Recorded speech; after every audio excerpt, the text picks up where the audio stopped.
축복합니다. 아멘. 오늘 창세기 50장 1절부터 26절까지 말씀으로 하나님을 대신하리까, 하나님을 대신하리까, 이런 제목으로 말씀의 은혜를 나누고자 합니다. 삶의 여정에서 만남과 헤어짐은 언제나 익숙하지 않습니다.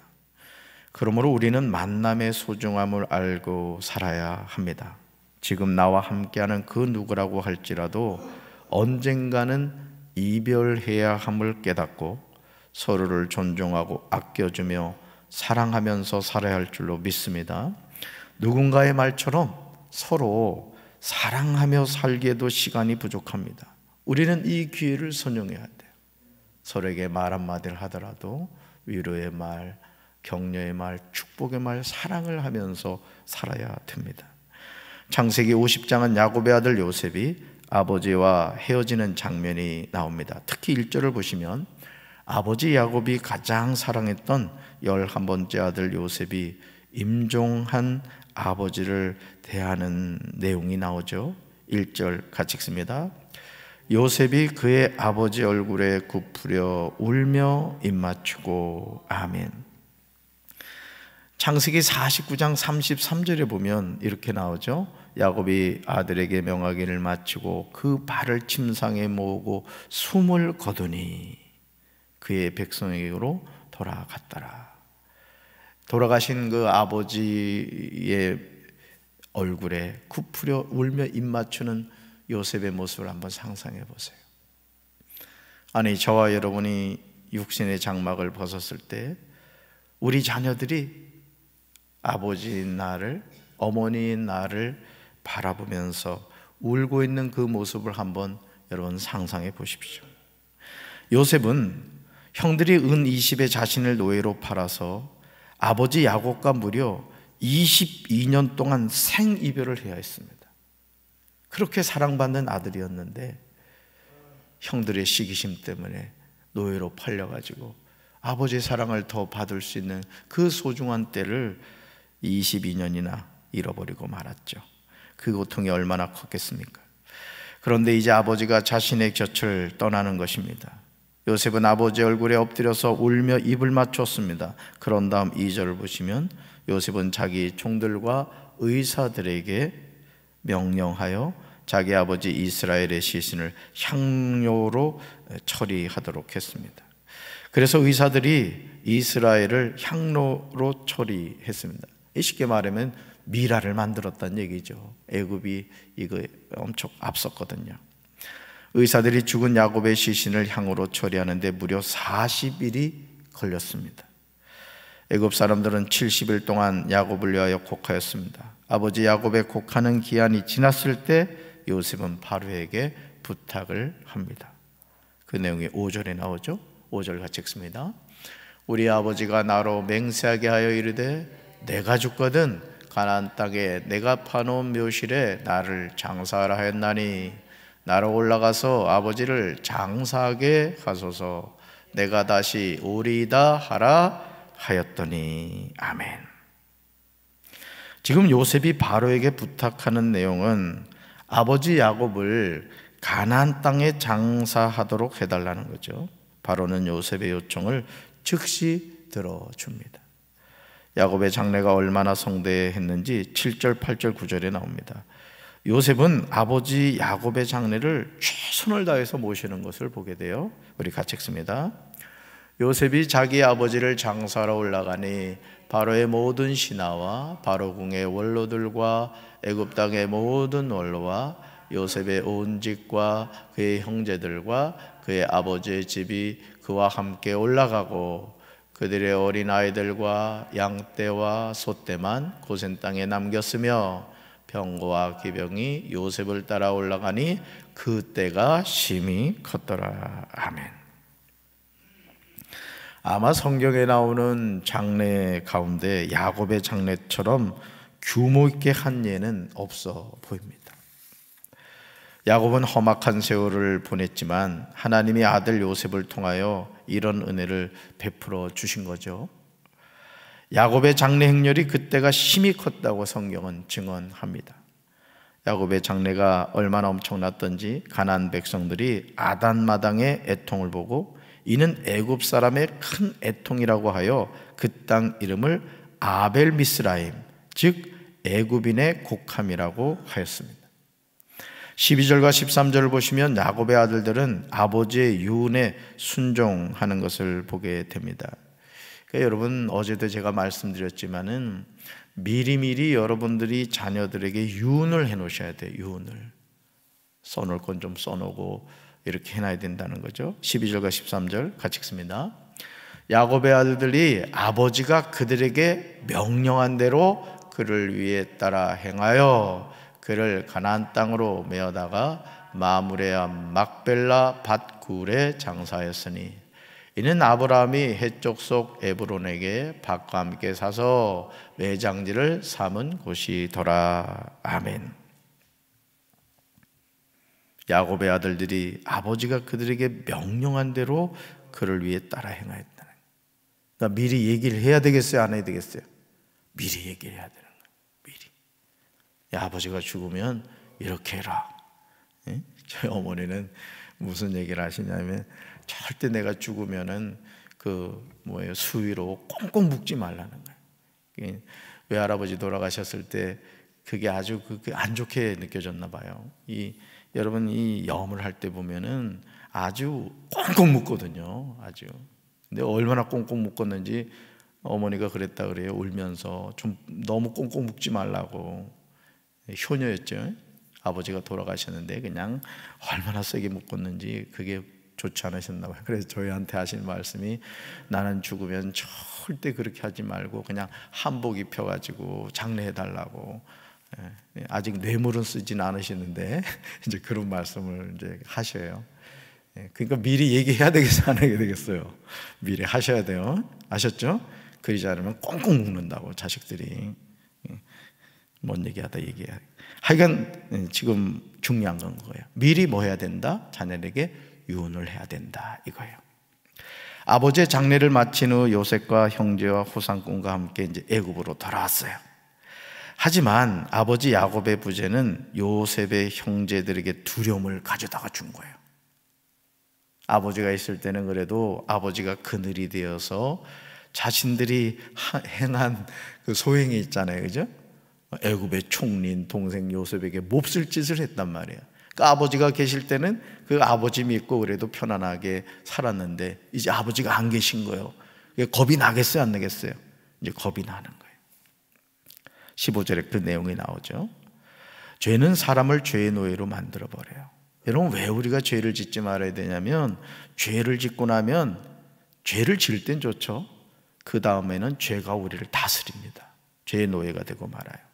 이것이 죄의 속성이죠. 15절 같이 읽습니다. 요셉의 형제들이 그들의 아버지가 죽었음을 보고 말하되 요셉이 혹시 우리를 미워하여 우리가 그에게 행한 모든 악을 다 갚지나 아니할까 하고. 아멘. 정말 안타깝게도 요셉의 형제들은 요셉을 온전히 신뢰하지 못하고 있는 거예요. 이것은 요셉의 문제가 아닙니다. 형들이 은 20에 요셉을 팔았던 전력이 있었기 때문이죠. 요셉을 시기와 미움으로 팔았었기에 그들도 그렇게 되리라고 본 거예요. 눈에는 눈, 이에는 이. 이제 아버지 돌아가셨으니까 이제 우리가 당할 때가 되었다, 이런 이상한 믿음이 생긴 거예요. 아버지 야곱이 돌아가시기 전에 요셉에게 명령하였다며 전하는 내용이 서글퍼요. 이제 형들의 마음이 담겨있는 내용이에요. 같이 읽습니다. 너희는 이같이 요셉에게 이르라. 내 형들이 내게 악을 행하였을지라도 이제 바라건대 그들의 허물과 죄를 용서하라 하셨나니 당신 아버지의 하나님의 종들인 우리 죄를 이제 용서하소서 하매 요셉이 그들이 그에게 하는 말을 들을 때에 울었더라. 아멘. 요셉의 형들이 아버지 야곱의 말이라고 하면서 전하는 이 말이 사실인지 확인할 방법이 없어요. 근데 여러분 생각해 보세요. 지금 형들이 17절에서 말하는 이 내용을 만약 아버지가 유언으로 미리 당부한다면 누구한테 얘기를 하겠어요? 아버지 야곱이 요셉한테 할 거 아니에요. 요셉아, 형들이 내가 너를 너무 편애하다 보니까 너를 이렇게 노예로 팔아먹었는데 너 용서해라. 그래야 아버지가 천국 가서도 두 다리 쭉 뻗고 지낼 것 같아. 요셉한테 얘기하지 형들한테 그 얘기를 하겠습니까? 그래서 성경 어디에도 사실 이 내용이 없어요. 형들이 겁먹고 얘기했을 가능성이 좀 농후한 말씀이긴 하죠. 하지만 안타까운 점이 있어요. 창세기 45장 5절에서 요셉이 형들에게 한 말을 여전히 믿지 않고 있다는 거예요. 사실 이미 요셉은 형들을 용서했습니다. 그리고 자신의 삶을 구속사적인 관점에서 봤어요. 하나님의 구원의 역사였구나. 나를 하나님이 미리 애굽으로 보낸 이유가 있었구나. 요셉은 이미 그거를 깨달았어요. 그러면서도 형들은 그 요셉이 했던 말을 아직도 이해를 못한 거예요. 자, 말씀 볼까요? 같이 읽습니다. 당신들이 나를 이곳에 팔았다고 해서 근심하지 마소서, 한탄하지 마소서. 하나님이 생명을 구원하시려고 나를 당신들보다 먼저 보내셨나이다. 아멘. 얼마나 멋져요. 하나님이 뭐 하시려고? 생명을 구원하시려고 나를 당신들보다 먼저 어디다 보내셨다는 거예요? 애굽에. 근데 어떤 모습으로? 노예로 나를 애굽에 보냈다는 거예요. 근데 처음엔 억울하고 속상했지만 지나고 보니까 이게 뭐였다? 하나님의 섭리였다. 하나님의 계획하심이었다. 이 고백을 하고 있는 거예요. 만약 요셉이 형들에게 보복하려고 했다면 이미 끝냈을 겁니다. 하지만 요셉은 자신의 삶에 일어난 모든 여정을 믿음의 눈으로 풀었어요. 여러분, 오늘 우리에게도 이게 필요한 거예요. 우리가 하루하루를 살아가면서요, 육신의 눈으로 육신의 생각으로 자신의 삶을 해석하면요, 사는 게 아니라고요. 살고 싶어요? 죽고 싶어요? 솔직하게 얘기해봐요. 죽고 싶으면 내가 죽여줄게. 죽고 싶을 때가 있다고요. 이유는 한 가지예요. 하나님의 눈으로 내 삶을 보질 않는 거야. 요셉이 만약에 하나님의 눈으로 자신의 삶을 해석하지 않으면 화병으로 죽었을 거예요. 이미 성경에 화병이 나왔을 거예요. 그런데 어떤 눈으로 봤다? 하나님의 눈으로 봤다. 아멘. 우리가 자녀를 바라볼 때도요, 이 눈으로 바라볼 수 있어야 돼요. 안 되는 것 같고 늦어지는 것 같아도 하나님의 섭리와 계획 속에서 보면 하나님은 절대 우리의 생각과 달라요. 아멘. 그 어떤 원한이나 증오도 없었습니다. 왜냐하면 자신의 삶이 하나님의 이끄심 안에 있음을 깨달았기 때문이에요. 요셉의 형들은 자신들이 한 행동이 악이고 죄임을 알았던 거죠. 그러므로 형들은 이렇게 말해요. 당신 아버지의 하나님의 종들인. 아주 이게 상당히 아부성 발언이 많죠. 당신 아버지의 하나님의 뭐라고요? 종들인. 우리 뭐를? 죄를 이제 뭐 하라고? 그런데 요셉은 이미 뭐 했는데? 용서했는데. 창세기 45장에서 이미 용서했는데 아버지가 돌아가시고 난 이후까지 여전히 형들의 마음속에는 뭐가 있었다? 죄의식이 있었다는 거예요. 요셉은 형들이 자신에게 하는 말을 들을 때 울었습니다. 왜 울었을까요? 안타까워서 그랬던 거예요. 안타까워서. 그러니까 여러분, 오늘 우리가 하나님을 섬김에 있어서도 이 하나님의 마음을 우리가 알고 살아가는 게 중요해요. 그러니까 범사에 감사라고 이렇게 바울이 말씀했잖아요. 그럼 우리는 무슨 생각을 하냐면 감사할 게 있어야 감사하지. 우리는 감사거리를 찾아요. 근데 이상해요. 감사하면요, 감사한 일이 생깁니다. 오프라 윈프리 여러분 아시죠? 그 오프라 윈프리가 말이죠, 어린 시절 그 삼촌한테 성폭행 당하고 그냥 되는 게 없었던 인생입니다. 그렇게 인생을 참 비관적으로 살았어요. 그래 막 살이 그냥 뒤룩뒤룩 쪄가지고, 왜 인생을 놔버리니까 살이 쪄버린 거야. 살찐 사람들 인생을 놔버린 사람이요, 한번 봐봐. 근데 아버지를 만난 거야. 아버지를. 그러니까 떠났던 아버지를 만난 거예요. 그 아버지를 만났는데 아버지가 참 훌륭한 분이었던 것 같아요. 이 오프라 윈프리에게 인생이 참 소중하다는 걸 깨닫게 해준 거예요. 그러면서 그때부터 오프라 윈프리가요, 하루에 10가지 감사 제목을 썼다는 거예요. 근데 이 감사할 것도 아니야. 사실은 제가 이게 임플란트를 해보니까요, 치아 이 교정을 해보니까 그냥 튼튼한 이로 밥 먹을 수 있는 것도 감사 제목이더라고. 진짜 이게 우리 이 장로님도 지금 수리 중에 있습니다만은 이 치아가 튼튼한 게 진짜 오복입니다. 감사원금 하시기 바래요. 또 눈이 밝은 분 있지, 안경을 쓰고도 잘 보이는 거예요. 감사하셔야 돼. 그냥 감사할 일이 너무너무 많아. 2다리로 걸어 다니는 거 감사한 거라고요. 쓸쓸거리고 잘 다니는 것도 감사한 거예요. 모든 게 감사할 일인 거예요. 그러니까 여러분, 오늘 우리가 그런 마음을 가지고 사는 게 중요해요. 그래서 오프라 윈프리가요, 그때부터 인생이 바뀌더라는 거예요. 지방에서 이렇게 그 뉴스를 담당했는데 이게 픽업돼가지고 나중에 오프라 윈프리 쇼까지 만들어 아주 세계적인 여인이 되었죠. 오늘 우리가 하나님의 관점으로 자신의 삶을 바라볼 때 우리가 늘 감사하며 살게 될 줄로 믿습니다. 16절을 보시면 형들이 처음에는 사람을 보내서 말을 전했어요. 용기가 없었던 거예요. 근데 18절을 보시면요, 다급해졌는지 이제는 요셉 앞에 엎드려 말합니다. 뭐라고요? 우리는 당신의 종들입니다. 종들입니다. 죄는 관계를 깨뜨립니다. 부부 사이에서, 부모와 자녀 사이에서, 형제자매 사이에서, 목사와 성도 사이에서 죄는 온전한 관계를 깨뜨리는 주범이 돼요. 그러므로 원수 사탄 마귀는 죄를 통하여 하나님의 자녀를 마귀의 자녀로 만들어 버립니다. 저는 저와 여러분이 죄의 종이 되지 않게 되길 주님의 이름으로 축원합니다. 우리는 하나님의 자녀라고요. 여러분, 부모도요, 자녀가 비리비리 하면 열받습니다. 야, 네가 뭐가 부족해서 그러냐? 당당하게 해. 여러분, 그런 마음 들어요, 안 들어요? 뭘 해도 말이죠, 못해도 그냥 이러면 괜히 기분이 좋다고요. 근데 그냥 비리비리 하고 이러면 그냥 부모 마음이 속상하다고. 여러분, 누구 자녀요? 누구 자녀냐고요? 비리비리하게 살 거예요? 똑부러지게 살 거예요? 정신 차리고 살아야 될 줄로 믿습니다. 가슴 펴고 말이에요. 나 하나님의 자녀란 말이에요. 품 있게 살아야 돼요. 하나님의 자녀답게. 자, 형들의 말에 요셉은 19절, 20절, 21절에서 다시금 분명하게 말해요. 이미 용서를 했었는데 다시 형들에게 말하죠. 같이 읽습니다.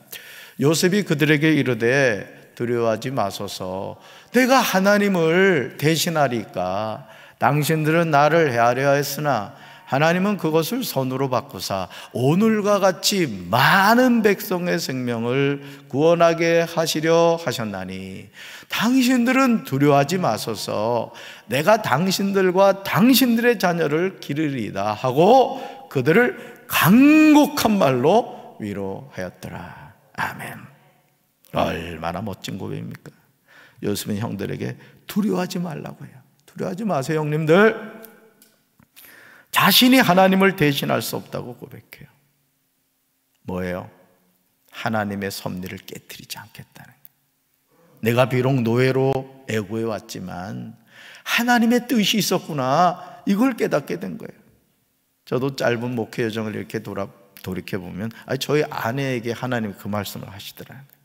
네, 저희 아내가 그 얘기를, 내가 너를 훈련할 것을 훈련했다, 이 말씀을 하시더라고요. 7년 동안 개척교회 목회하고 두 교회에서 16년간 시집살이하고 막 이렇게 목회 여정을 쭉 지나왔는데 하나님 그 말씀을 하셨다는 거예요. 내가 훈련시킬 것을 훈련시켰다는 거예요. 그러니까 여러분, 하나님의 훈련 코스는요 반드시 지나가야 되는 거예요. 아멘. 여러분, 우리는 사망의 음침한 골짜기를 지나가는 거라고요. 거기 주저앉아 있으면 돼요, 안 돼요? 주저앉아 있으면 안 돼요. 누굴 바라보면 돼요? 주의 지팡이와 막대기를 바라보면 되는 거예요. 아멘. 이 또한 지나가리라. 우리 목표가 있잖아요. 할렐루야. 하나님이 악을 선으로 바꾸셨다고 말해요. 이 악이 뭐예요? 당신들이 나를 노예로 파는 악을 행했다. 그렇지만 봐라, 나를 애굽의 총리로 세워주지 않았느냐. 내가 꿈 얘기할 때 꿈쟁이라고 형들이 날 비웃었지만 봐라, 하나님이 주신 그 꿈을 이루시지 않았느냐. 그런 분이 누구다? 하나님이시다. 이렇게 대답을 하는 거예요. 그러면서요, 참 멋진 얘기를 해요. 형제들과 그들의 자녀를 기르겠다고 전합니다. 저는 우리 성도들이 형제 자매들 가운데 그런 복을 받게 되길 주님의 이름으로 축원합니다. 여러분 형제 자매들 모임을 가질 때 말이야, 그냥 수표 하나씩 탁탁 내고 말이죠. 오늘 내가 쏠게. 그러면서 한마디 와서 나 강경 제일 감리교회 다니고 있어. 당당하게 그렇게 할 수 있게 되길 바라요. 할렐루야. 이것이 믿음을 가진 사람의 모습이에요. 요셉은 형제들에게 하나님이 그들을 돌보시고 애굽에서 인도해내사 아브라함과 이삭과 야곱에게 맹세하신 땅에 이르게 하실 것이라고 예언적인 선포를 합니다. 그러니까 여러분, 요셉이 하나님과 이 교제하는 삶을 살았던 거예요. 영적으로 깨어 있었던 거예요. 저는 우리 성도들도 여러분의 자녀들에게, 형제 자매들에게 이런 예언적인 선포를 할 수 있게 되길 주님의 이름으로 축원합니다. 어깨가 축 처져서 낙심해 온 자녀들에게, 얘야, 이 아빠가 기도하고 있다. 하나님이 너를 이렇게 축복하실 거야. 빈말이 아니라 여러분이 영성생활을 깊이 해가지고 말이야, 성령의 감동에 대해서 자녀들에게 말 한마디를 할 때도 말이죠, 육신의 말이 아니라 성령의 말을 권위있게 할 때 저와 여러분의 자녀가 우리를 부모로서 존경하게 될 줄로 믿습니다. 이스라엘 자손에게 자신을 약속의 땅에 장사하게 해달라고 맹세시킵니다. 자 보세요, 아버지 야곱도 나는 이 애굽에 장사하지 말아라, 약속의 땅에 나 장사해, 이렇게 얘기를 했어요. 근데 요셉도 동일한 얘기를 하는 거예요. 뭘 말하죠? 하나님을 의지하는 삶을 살았다는 거예요. 아멘. 정말 중요한 겁니다. 그러니까 요셉의 중심을 알 수 있는 거예요. 가나안 땅에, 약속의 땅에 묻히고 싶다는 이 요셉의 중심에 누가 계신 거예요? 하나님이 계신 거예요. 할렐루야. 자신의 해골을 메고 올라가라고 합니다. 이것이 천국 소망을 두고 살아가는 삶이에요. 오늘 우리가 이 하루를 살면서 우리가 기억해야 될 것이 무엇입니까? 죄 많은 이 세상은 내 집이 아니란 말이에요. 천국을 향해서 간다고요. 아멘. 하나님의 자녀답게 오늘도 여러분 믿음을 가지고 당당하게 아버지 하나님 바라보면서 승리하는 이 하루가 되기를 주님의 이름으로 축원합니다. 가슴에 손 얹겠습니다. 하나님 아버지, 요셉은 형들에게 노예로 팔려 무려 13년 동안 감옥을 전전하는 삶을 살았습니다.